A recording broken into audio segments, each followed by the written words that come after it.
Welcome to Life at the Half, and I am your host, Camille Jamerson. Today's episode was actually inspired by a series of movies called The Best Man, which started back in the 90s, and then it recently culminated with a miniseries called The Best Man, The Final Chapters. In case you aren't familiar, the initial plot surrounds a group of Gen X friends who grew up together, and now in their adulthood, one of the friends, Harper, decides to publish a novel loosely based on their lives. So the subsequent movie and then the miniseries takes us on this roller coaster of life with these characters through sickness, through fights, through death of a loved one, through divorce, through raising children, widowhood, remarriage, sick parents, aging, work-life balance, I mean, everything. And I found myself wondering if we as Gen Xers still have the capacity or even the inclination to nurture friendships like this. Like if we didn't get them back in the day, can we even do that in this season? So when I thought about who I could chat with about this, our guest today was top of mind. Life coach, speaker, author, and entrepreneur Larry Thomas not only has the daunting, almost impossible task of being my coach, but he also has a core group of friends that are reminiscent of the best man experience. And I thought that we could certainly chop it up about friendships, where they fit once you've reached halftime, and Larry could kind of coach us through how to navigate all the landmines, that can happen with that or any relationship. So let me tell you a little bit about him. Now, Larry is a certified life coach and owns the Larry Thomas Group. With a focus on life, leadership, and legacy, Larry works with clients who are looking to make changes in their lives, reach a higher level of success, and are willing to commit to the process to get there. His coaching style helps you articulate your intentions to go forward with confidence. Larry also owns the Inner Link, which is a collaborative design studio that develops, designs, prints, and promotes for a variety of clients and industries to increase the reach of their business, organization, project, event, or brand. So, guys, help me welcome my friend and coach, Larry Thomas. Welcome to Life at the Half, sir. Hey, hey, hey. How Hey, you be? How you hey. be? All is well. All is well. So Yes. I take it, and I'm making a big assumption here that you did see The Best Man and all of the subsequent movies and et cetera, et cetera, et cetera. Okay. That's the part you're supposed to say yes, Larry. You're supposed to Sure. nod in agreement. Mm. Well, I Mm. have seen the movies. I've Okay. started the series. Okay. Actually, here's the thing. I generally don't like to binge watch, but because when it came out, and other folks just gave me calls and said, "Man, you just got to check this out. This is awesome." Or from some people, "This is us." I Mm-hmm. said, "Okay, I need to find an opportunity to where I can just stop, pause, kind of remove the rest of the things from my plate, and just dive into that thing and enjoy it almost straight through without interruptions." Mm-hmm. So I've seen the first episode of the final chapters, but I Okay. haven't seen beyond that. Okay, well, I won't give you any spoilers, but I mean, it was the same thing when I saw it, I thought about you and your circle of friends, and I know what two of them outside of you, rather personally, and I'm like, oh my God, this is so them. So on the other end of it, you've got to circle back and let me know what you think about it. But just looking at that group of friends or even others, how do you define your friendships? I mean, what makes a person a friend to you, and what's the investment? Wow. Okay. I guess when I think of my friends, um, they're not all equal. So what I go in thinking in an effort to qualify them as a, friend of mine is whether or not I value them at some level. And Mhm. then I try to be as honest as I can with that level of value. And I go from there. So do you have different friends for different things? Yes. Okay. And Explain. the reason different friends for different things is because different friends have different skill sets. Different friends have a different perspective. So it may not be relatable, thus, the conversation may not bear as much fruit or be as productive as needed in that time or space. So if I, am in a hangout, mood, and I know there are certain friends that that's their skill set. They're gonna encourage me to enjoy life a Hmm. little bit more than what my normal skill set is. Okay. And because I trust them as my friends, I know that they wouldn't look to put me in a situation that would totally take me off my grid or out of my comfort zone, but they are willing to make me uncomfortable so that I will enjoy it more Nice. than I normally would. And we Nice. go from there. Nice. Now, how important are your friendships in this season of your life? I know kind of growing up kind of what the role that friends play, but now we're 40, 50 years old. What role do your friends play now? Jeez Louise. My friends are of the utmost importance to me. I'll give you an example. When the pandemic hit, a lot of people were thrown off their square, and it was Mhm. challenging for a lot of people. We were grieving what I refer to on multiple levels, and a lot of people weren't even aware that they were grieving on multiple levels. Hmm. So as a result, having some conversations with a couple of friends, we decided to just start I guess, a more formal or formatted Zoom conversation. We would meet every week.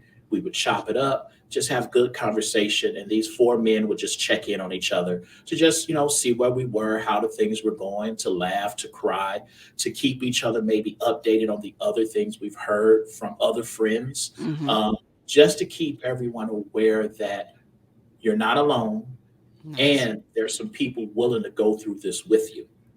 And I know there have been instances where, as strong as I would like to think I am, or as strong as I've proven myself to be, there have been times that life has just taken me out or brought me down, and I've needed the support of others. And because I have friends that understand, I guess, the assignment, they know that when one of us is down at any moment, they have a responsibility as the friend to kind of slide in and see where they can be involved, um, and risk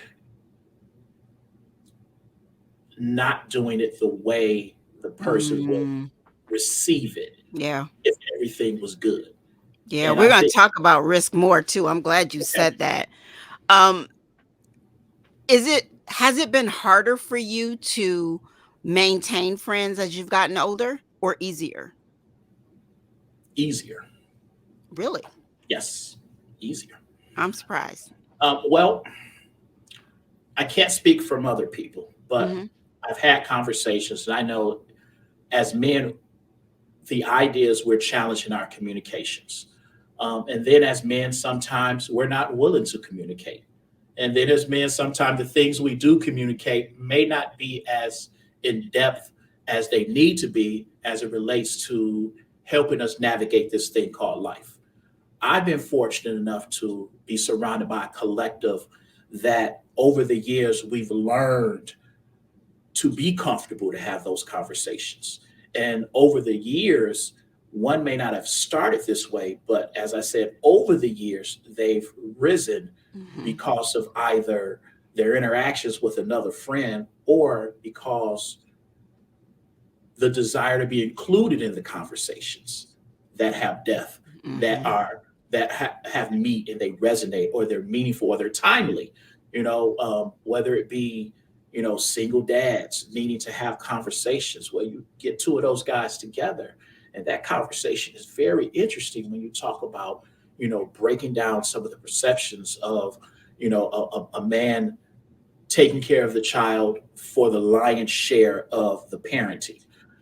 So that's a fortunate conversation. And then for to not be that father, to be in that room to hear what they go through, you then take in ideas that as their friend, I become better equipped to, for lack of better wording, manage them in their Mhm. moments. Does that make sense? Yeah, it does. Now back to that question of risk. Honesty is so important and crucial in friendships, in any relationship, but Yes. particularly friendships. Um, and it comes at a risk. How do you learn to become transparent with your friends? And how do you manage that risk? Or do you? Or, is it just, it is what it is, and you are truthful and honest at the risk of hurting their feelings or ruining the friendship? Well, I won't say it's necessarily easy. I'll say perhaps depending on the friends you associate with, you'll be given I guess, a green light to go forward. But you'll operate with a yellow, if that's fair to say. Mm, Meaning someone may say, hey, you can give it to me unfiltered, but as their friend, my version of that may not be what you will receive in this moment, especially if the moment is emotional for you. So right. I'll proceed under the idea of a caution. Yeah. I will be mindful. I have history with you. I kind of know you. And again, it's my responsibility to take care of you as your friend. So that means I'll be considerate in my words. Now, that's not to say there haven't been instances where that it's been mismanaged and the friendship you know lessened, or there was even a falling out. But the great thing about good friendships is that if you allow time to do what it does, and if you have others in that circle willing to advocate for the sake of the friendship, Mm, then over time, oftentimes, the ones that fell out can come back together and reconcile and then move forward. I don't know if it's a guy thing again, mhm, but it's often said that guys can pick up a conversation after years of not seeing each other as if they never stopped talking. right. And I think part of that is maybe alluding to what you said, that it is what it is in that instance, that I don't penalize you or require you to serve me as the friend on my cadence. I Mm, accept your friendship based on the opportunities you allow the friendship to exist. You may be busy and you may be my number one person, and I desire more time with you. But if it's not there, penalizing you, one, is unfair, in my opinion, and two, could perhaps put a wedge in the friendship that realistically doesn't even need to be there, wow. because you can't take away or penalize, or you shouldn't penalize someone for living their life, because that's their first responsibility. What if they're a husband? What if they're a father? What if the job just requires that more time? What if they're going through something and need, time away? They're not available. And as the friend, my job is to understand that and give them that grace and give them that opportunity to do their thing without saying it cost the friendship because I wasn't getting what I wanted from my friend. Ooh, okay, now we're gonna take a break, right here, Larry, but, we're gonna put Coach Larry to work a little bit. Uh-oh. Uh-oh, here we go. I'm gonna give you the Camille scenario, and then when we come back from the break, I want you to give me your thoughts on how I need to maybe shift or adjust. I am a absolutely horrible friend. Just to be just putting it out there for the good of the group. I am a horrible friend, and the reason that I make that assessment is because almost what you just said, I don't think I give my friends what they need, and I'm judging that based on what they give me. And so, for example, my friends love to catch up over coffee and let's chat it up and go out for this, that, and the other. And I rarely have the time or the inclination to do that. But if that same friend called me at 3 o'clock in the morning and needed to bury a body, or they were in ER, I'm your girl.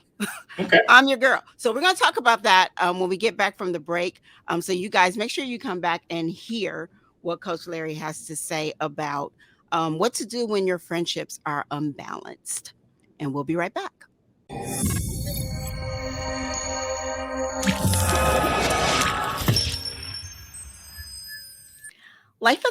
is sponsored in part by the award-winning firm CDJ and Associates.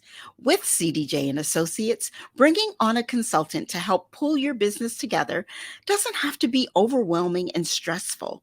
Our firm is dedicated to bringing innovative, out of the box creativity to every single project, creating dynamic, doable solutions for every client. Our unique expertise in branding, PR, communications, and strategic planning will catapult your brand into brilliance and boost your bottom line.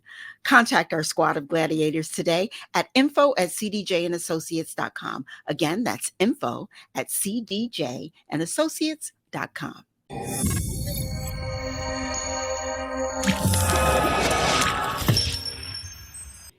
And welcome back. We are here with Coach Larry Thomas, and we're discussing friendships. And before we went on the break, I gave Coach my scenario as to how I think I am a horrible friend because I don't know that I really give my friends what they need unless they're in a crisis or an emergency situation. That's kind of where I shine. So if they find themselves in ER or, like I said, they need to bury a body or something, I'm your girl. But that whole high maintenance coffee and hanging out type of friendship, I don't do well in that area. So I am leaning on Coach to give me an idea of how to better manage that and how to really salvage the friendships I have to be a better friend. What you thinking, Coach? Okay. It's an interesting scenario you painted. Let me ask this. Do you have friends? Wow, that's a good one. Because, I mean, right off the cuff, I would say yes, but it's like you have different friends for different things. I've got my business friends, my friends like family friends, my friends from way back friends, my friends from Pershing. I've got like clusters of friends. Okay. So you're able to maintain clusters of friends. So that I'm going to assume that's a lot of them, correct? Okay. Okay. It's a lot of them. Um, and they would consider you their friend? In most cases, yes. Most cases. Okay. Hmm. So of a lot of people, of the clusters that you associate with, most of them would say that they would call you their friend. Friend, yes. And your question is, how are you a bad friend? My question is, how can I be a better friend? I really think that in a lot of cases, my friends need more of me, and I don't have any more to give. Did they say that? No. So that's I knew you you. were gonna go there. Yeah, I'm just trying to understand maybe where No, you're that's getting fair. this from. Because if you create the idea that you're less than, then I think that is the answer to your dilemma. Stop thinking that, and you will be the better version of the friend because you think highly of yourself, and you won't be walking around thinking perhaps you're letting them down by being the friend that you are. You Mhm, stated multiple times that, hey, this isn't what I do, but this is what I do. mhm. And I'm sure they know that's what you do. And beyond or besides the bury the body example, I'm sure they rely on you for those moments when there's a high sense of chaos, or Yeah. when the chips are really down. They can depend on you Yes. for the occasional things that really causes our lives to turn upside down, perhaps, Yeah. versus the day-to-day things. Yeah. Because I think you said the reason is you don't have time, Yeah. and that's really not your thing. Right. Okay. Right. Here's in my opinion, Mhm. if that was your thing, then perhaps the thing that is your thing wouldn't be your thing. Ooh. What I'm afraid of is that I totally understood that. It's like, it's like, "Oh, no, am I talking Larry now?" If you were Yeah. someone else, Yeah. you Yeah. wouldn't be who you are. That's And right. you're valued to your friends because of who you are, Right. not necessarily what you do, but who you are. What you do is who you are in the situation. But until that situation presents itself, that part doesn't need to show up. You just need to be who you are Hmm. because they can depend on that. They don't have to present a lot of maintenance to it. Right. You don't require a lot from them for Right. that. You haven't dissolved the idea of the relationship. Instead, you're sitting in the corner thinking you're a bad friend when you're one of the more reliable friends as it relates to if they went through the list of the Hmm. reliable ones. Does Yeah. that make sense? Nope. That makes sense. Okay. So, how do you manage the compare game within friendships, or especially like in your case, like the circle of friends? How do you manage comparing yourself to the other friend? Or, and I don't know if it's a girl thing or a guy thing, where, you feel some kind of way if this friend is in a certain position and you're not. I mean, that whole Okay. compare and contrast thing. Well, I think by default or human nature, we do it. Mhm. Um, the extreme, however, could be where the challenge presents itself. But if you're running with a group or a pack and four of the five are successful and you're the least successful, it's quite often you would think that, one, do I deserve to run with the pack? Or, do I even qualify to be with the pack? Mm, I think that's normal. yeah. But also, and many books and speakers have spoke on it, that you kind of want to find or run with people that are ahead of you so you'll have something to chase after. After. Yeah. Now, if you're just sitting back chilling and having a pity party about the situation, then I don't think any pack would serve you well, because you're deciding that you can create a picture in your head or an idea of who you are that's less deserving of of earning what you earn. Mhm. In fact, one of the principles or one of the ideas I guess I present to a lot of people is you don't deserve anything. You Hmm. earn it. So when people say, "Hey, I deserve to have just as much as my friends because those are my friends," then I'll look at them with a funny face and say, "How so? Why would Right. you deserve it? You Did you haven't. do what they Did you earn did? it? Did you Right. earn it? And more importantly, perhaps that's not your spot. Perhaps that's not Mm, who you are in this equation. Perhaps where you are in your life is where you're supposed to be in your life, and that serves others." And I'm speaking from experience. mhm. As it relates to my friends, there are times where I say, man, I'm not achieving at a level that I think I should be achieving at. And it's my friends who constantly remind me, hey, man, you need to get off that, Yeah. because I can tell you without a doubt what I've done in my life doesn't happen without you. Wow. So Wow. I can That's take it powerful. a couple of ways. Well, do it for me. That would be, I think, a Mhm. little selfish because that's not what they do.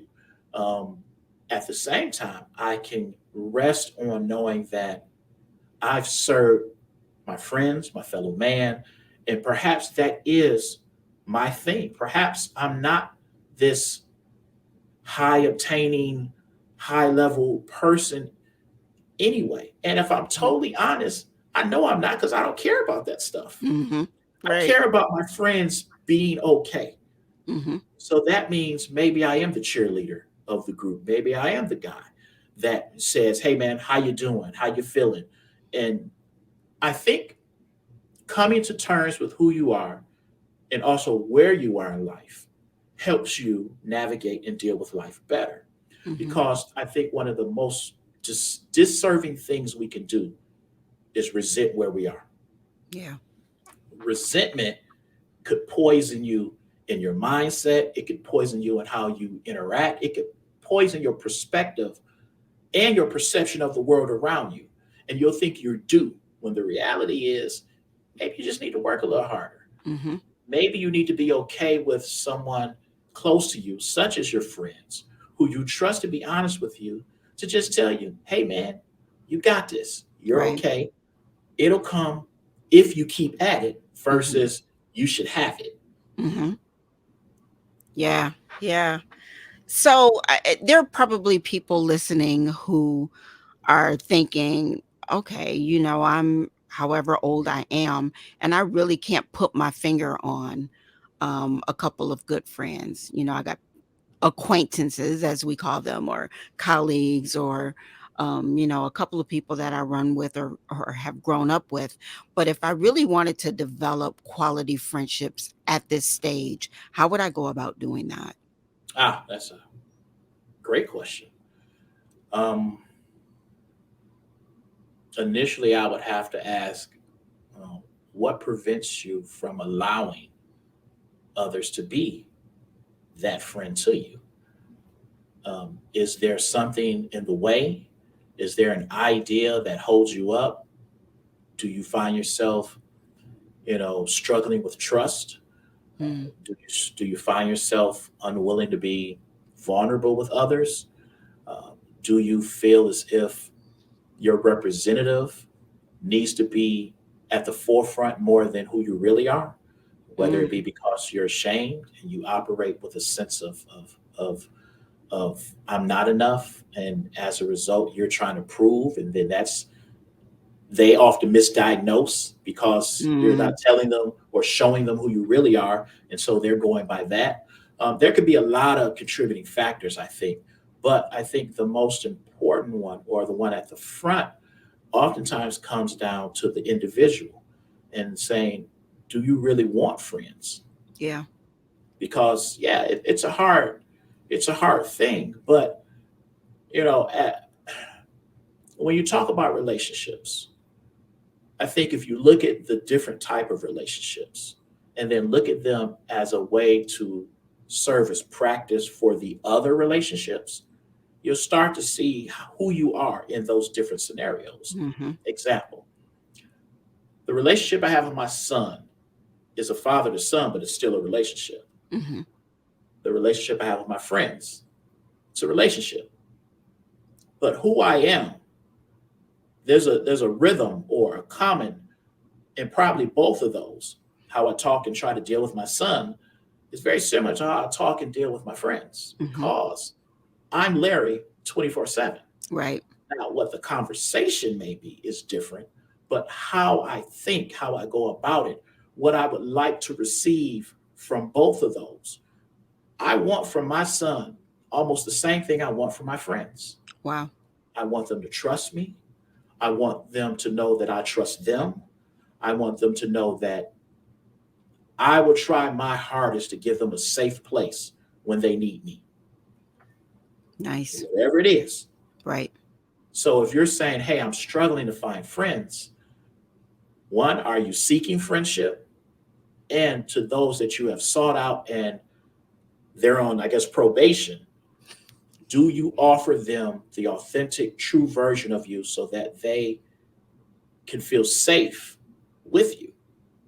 If not, perhaps there's some adjustment that needs to occur. And when you say it like that, I think one of the things that perhaps holds us back, especially at our age, quote unquote, is that friendships take work.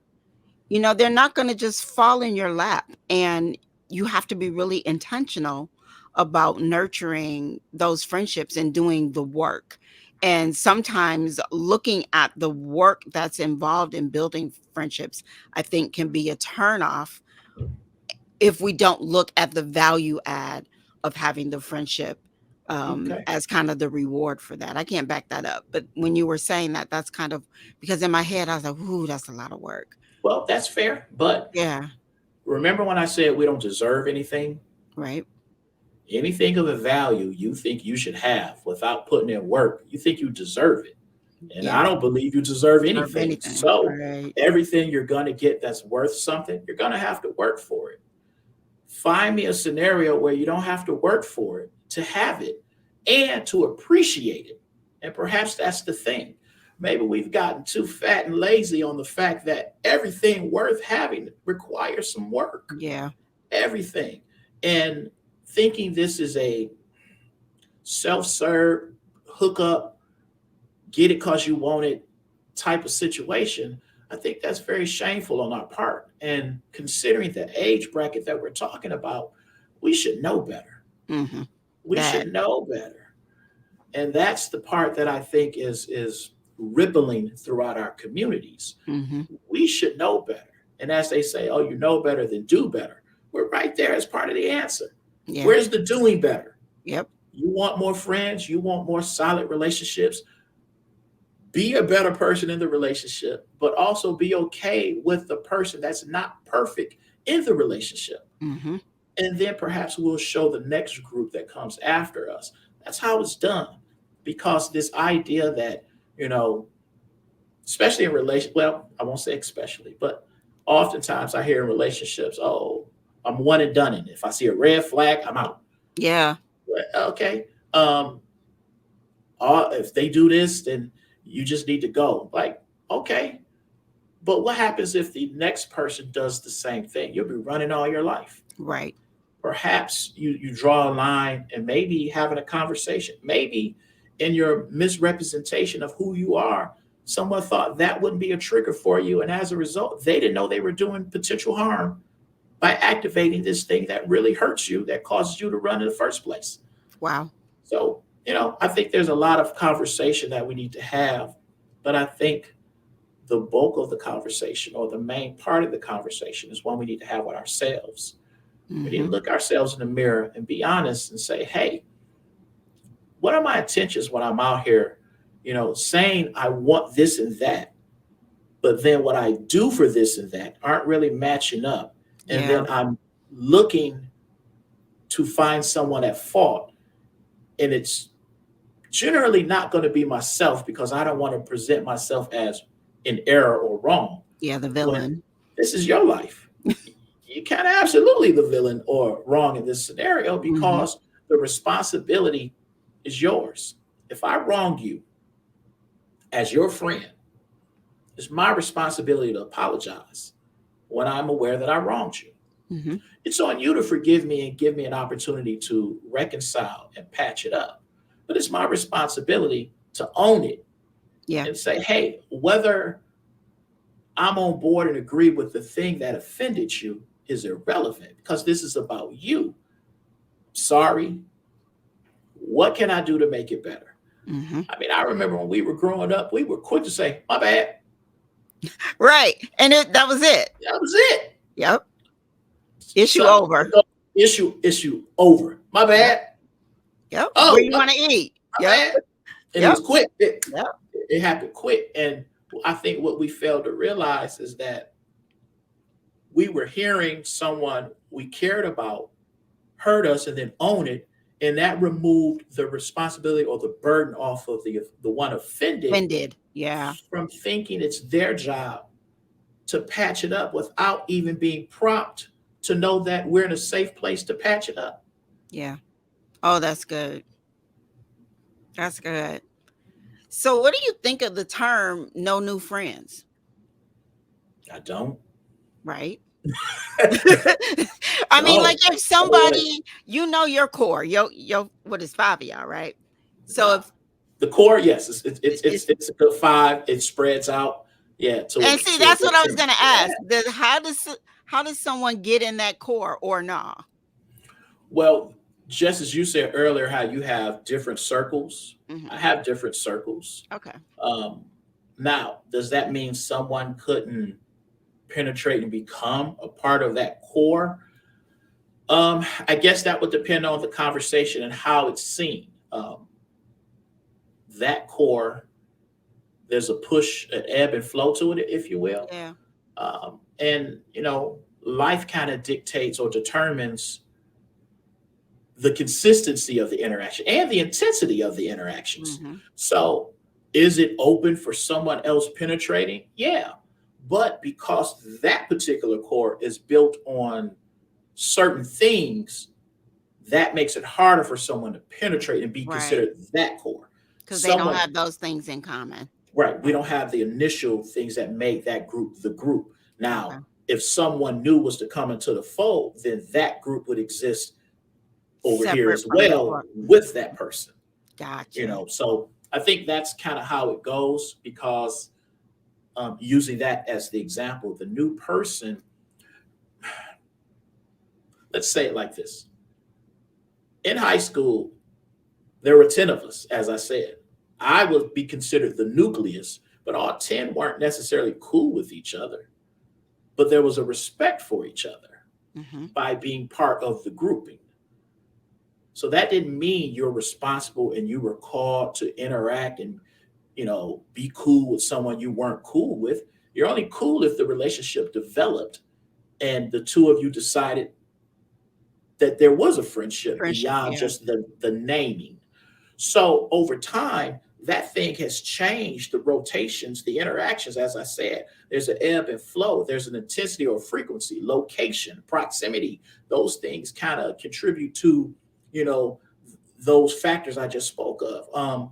Sometimes where you are in life could now make these two that necessarily weren't tight in high school now become tight because they have more of a common theme going on in their life in the moment. So I don't know if that's how it works outside of that circle.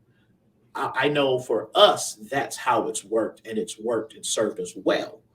And so as a result, when we talk about our success, we speak about that to others with the hopes that that's how they operate. And if not, maybe present the idea that they should consider that the flexibility is what makes us strong. Strong. There Yeah. aren't mandates. You don't have to, there aren't prerequisites to be my friend, except Right. be my friend. Yeah. You be my friend is what you do for me, For me. Yeah. not what I expect you to do for me. Yeah. That's So good. when you show up, I get to say, yeah. When my daughter died and I called some of my guys and they were still in college, some of them came home to be there with me because we were friends. Yeah. And they took on the responsibility. And in this moment, I'm circling back to what you said as far Yeah. as a risk. And they took on the risk of being my friend and showing up based on what they thought I needed in the moment because I wasn't at my best. Yeah. What you're not going to do is require me or ask me to give you a to-do list while I'm in my moment, suffering or Yep. going through. Yep. So they were willing to take the risk. Now, take that to an everyday thing. The risk is, hey man, what's up? What's going on? I'm straight. Really? Don't sound straight. What's going on? The risk right there is me Mm-hmm. prying Yep. softly, cautiously, but prying nonetheless. Yeah. You sure you good? Hey, what you doing tomorrow? Let's get together, chop it up. All Mm-hmm. right. The conversation just may have went in a way where the person now knows that I know something's Right. going on. Thumbs up. Yep. And you don't want to talk about it now. I'm not going to press you, but you've agreed to meet up with me tomorrow. And please believe there's a precedent coming. Yeah. So that's, But that's because you care. well, what the heck is a friendship if you don't? There it is. There it is. So, There it yeah. is. So I don't know. woo. I think we make it harder than it needs to be. Yeah. But I think we make it harder because we want what we want out of it. And again, that's not always how it translates because if I can continuously come up with things I want, but if I fail to communicate them, the person's unaware, and then they will fail me. And then I'll Mm, penalize them for failing me when they weren't even aware of what they needed to do to not fail me.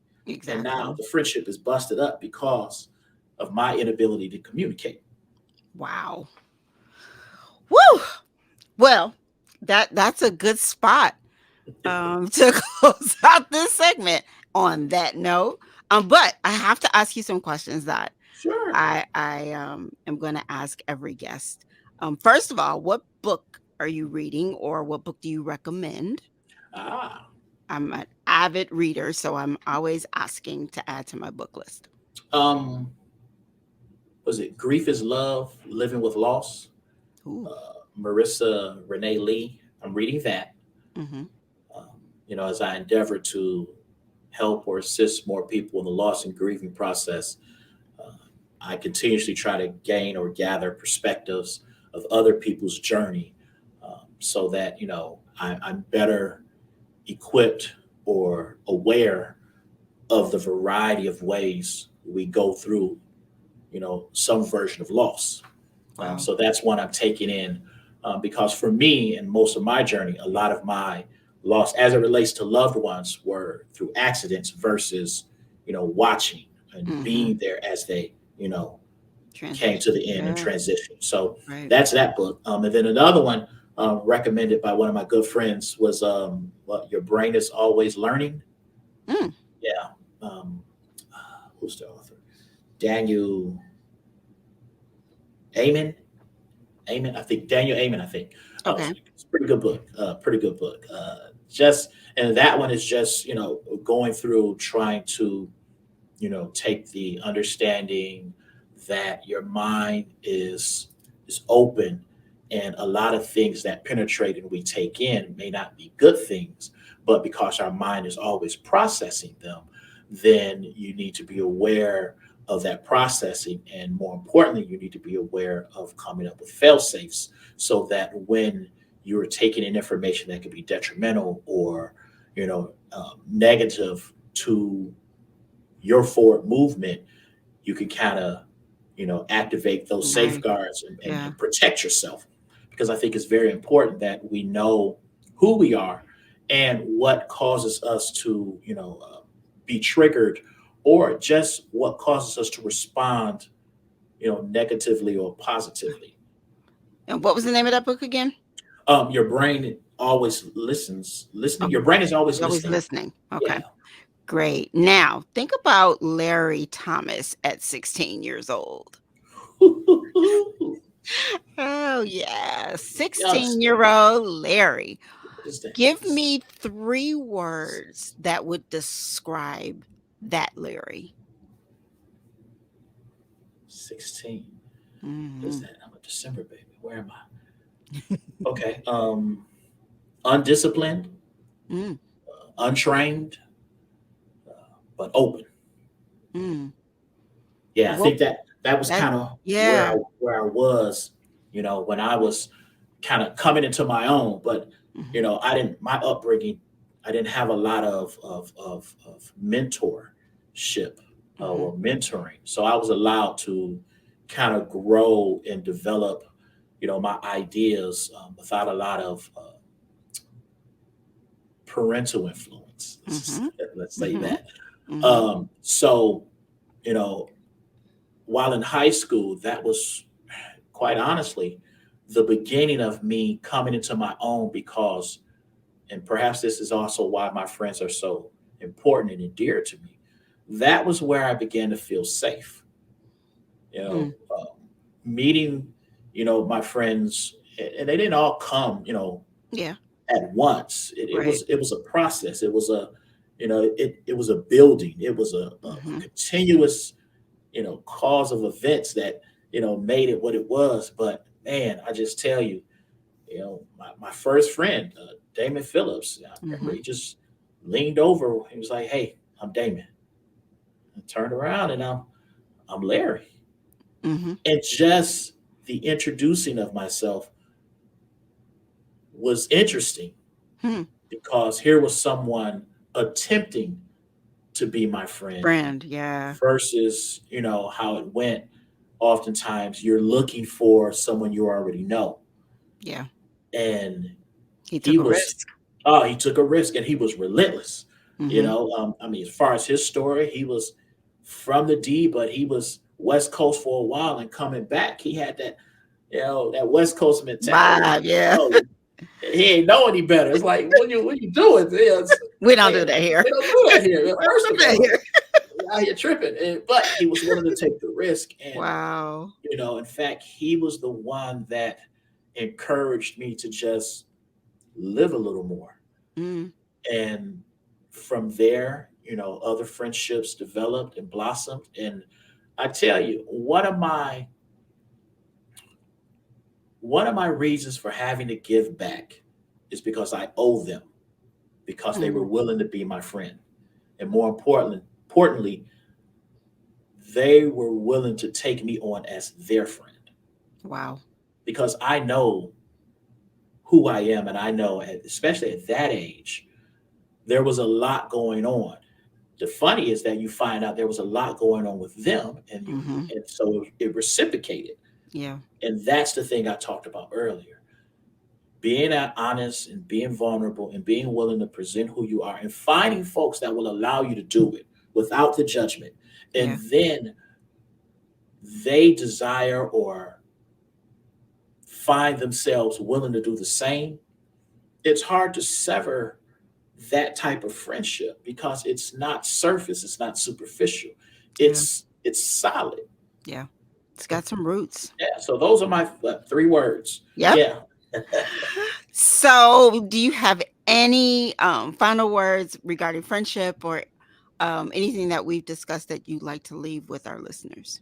Sure. If you are out here and you don't have friends, or you think it's safer to not have friends and to put yourself out there, I would tell you, get you some. It could be Mm. life changing. In fact, it could be life saving. Ooh. Um, and I know a lot of people who may switch up and be like, well, I have family. It's like, yeah, but friendship is different in the sense that it's situational and you get to choose that thing. Yeah. Regardless of what happens with your family, it could sour that relationship, but they're still family. Mm-hmm. And that bond may cause you to be activated in their moment of need and vice versa Right. because of that family. Family. Yep. But friendship, oh, that's a whole different thing because now we're talking about some of the earlier steps on you learning what it means to give and receive Mm-hmm. conditionally. Right. For people that you're not necessarily obligated to because they're Yeah. not your family. Which Wow. I think in the rhythm and the rhyme of all of this, learning how to cultivate friends helps us down the road when we desire to cultivate relationships because Mm, those we're choosing as well. right. And they should start with the friendship. Ta-da. I done messed around and learned something today. Look Look at you, at look me. at you, look at Look you, at look at me. you. But that's why you're the coach. We'll be sending all invoices to. That part. Well, Larry, thank you so much for joining me today. I appreciate you as always. I appreciate your candor, your transparency, your wisdom. It's been such an honor having you on Life at the Half today. Hey, thank you for having me, and I appreciate it. No problem. Now listen, guys, Life at the Half, as you know, is a safe place for Gen Xers to hold each other accountable, to live through midlife and beyond midlife. It's a place for us to have those hard conversations like the ones we just had. And they're made to grow us, to stretch us, to do better and to be better. So I hope that you take what you heard today and consider what it takes to be a friend and to do better at nurturing the friendships that you already have. Because real talk, when it's all said and done, we all we got. And your friendships can prove to be invaluable. So, friends, if you or somebody that you know would be a good fit as a guest on Life at the Half, let me know. Send me a message. You can email me at Camille, Camille, at thecamillecompany.com. Again, that's Camille at thecamillecompany.com. And me or someone from my team will circle back with you and we'll be in touch. So that does it for this episode on friendships. Thank you so much for joining me, and I will see you next time here on Life at the Half.